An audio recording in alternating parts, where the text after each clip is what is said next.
Hey everyone, welcome back to the channel. Today I'm going to show you exactly how to log out of your Hotmail account from all devices. The full 2025 guide. Whether you've used your account on a public computer, suspect someone else might have access, or just want to tighten your security, this quick walkthrough will help you log out safely from everywhere in just a few clicks. Let's jump right in. First, open your browser and go to the Outlook login page. The easiest way is to type Outlook login into the search bar. It'll be one of the top results. Once you're there, click sign in and enter your Hotmail or Microsoft account credentials. Make sure you're connected to a secure and trusted network while doing this, especially if you're handling sensitive emails. After you've logged in, you'll land on your Outlook inbox. Now, look to the top right corner. You should see your profile icon or picture. Click on that. And from the drop-down menu, select My Microsoft Account.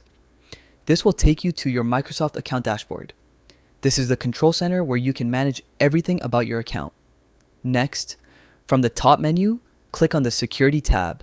This is where you'll find all your safety and sign-in settings. Under that section, choose Manage how I sign in to Microsoft. Scroll a little and you'll see an option called Sign Out Everywhere. Click it. What this does is log your account out of every device where it's currently signed in. Phones, tablets, laptops, everything. Give it a few seconds to process, and once it's done, you'll be completely signed out from all sessions. That means if anyone else had access to your account, they'll be logged out instantly. And that's it. You've just secured your Hotmail account across all devices.